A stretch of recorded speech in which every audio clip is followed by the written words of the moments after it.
Pouvez-vous donc nous indiquer les piliers de cette question des droits au travail des personnes malades? Mais il y a deux éléments clés dans l'aménagement du travail, l'aide de la RQTH et l'aide de votre médecin du travail. La RQTH, c'est reconnaissance en qualité de travailleur handicapé. C'est absolument indispensable. Ce mot handicap peut vous inquiéter, mais c'est une notion administrative.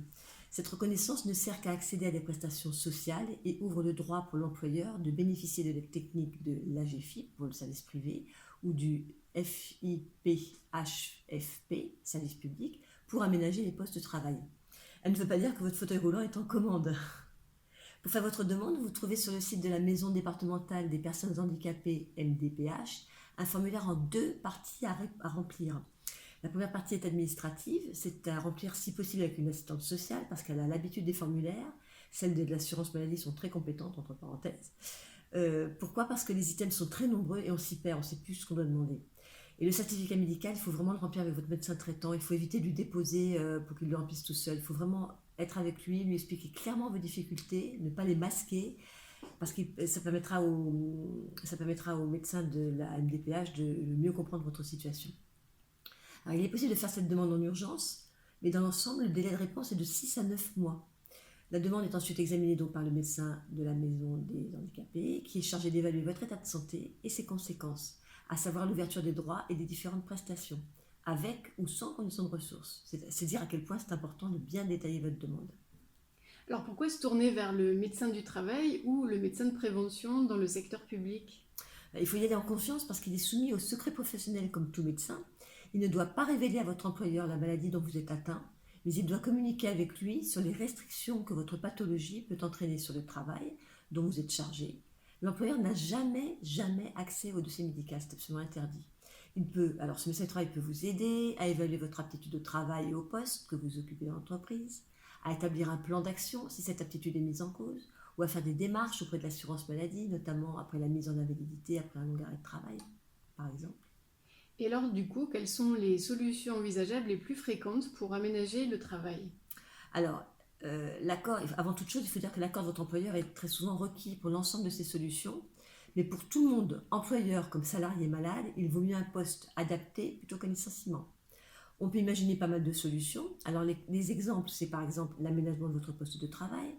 À la suite d'un arrêt de travail, par exemple, un mi-temps thérapeutique peut être organisé. Il peut se poursuivre en invalidité catégorie 1 ou 2 pour le secteur privé, assurant ainsi la pérennité du changement, sachant que ce changement n'est jamais définitif et peut toujours être modifié dans un sens ou dans l'autre.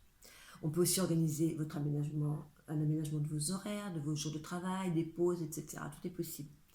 L'aménagement de votre poste de travail aussi est important. Il est le plus connu actuellement, le fameux télétravail dont chacun a pu bénéficier ces 2 derniers mois et qui sont sans conteste le grand gagnant du confinement. Pour la personne active qui vit avec Parkinson, il s'agit de pouvoir gagner du temps sur la fatigue des transports, du temps gagné pour une séance de rééducation, d'orthophonie ou sur un cours de peinture, par exemple. N'oubliez pas que le télétravail isole aussi et qu'il est important de retrouver ses collègues régulièrement. Mais un aménagement du poste peut être aussi l'acquisition d'un siège ergonomique, un changement d'éclairage, un aménagement de véhicule, une adaptation des gestes et postures, etc. La troisième possibilité, c'est le maintien dans votre entreprise à un autre poste. Lorsqu'un salarié est déclaré inapte à reprendre l'emploi qu'il occupait précédemment par le médecin du travail, l'employeur a l'obligation de tout mettre en œuvre afin de trouver une possibilité de reclassement, au besoin en procédant à des transformations de poste ou à des aménagements de temps de travail. Ce poste doit être approprié aux nouvelles capacités de son salarié, compte tenu des conclusions écrites du médecin du travail. Par exemple, la station debout prolongée, le port de charge peuvent être contre-indiqués. Ce poste, il doit également être le plus voisin possible de l'emploi précédemment occupé, au besoin par la mise en œuvre de mesures telles que des mutations, des transformations du poste de travail, des aménagements du temps de travail. Il doit être approprié aussi aux capacités générales du salarié et à sa formation initiale. Le cas échéant, ce contrat de travail peut être suspendu pour lui permettre de suivre un stage de reclassement professionnel.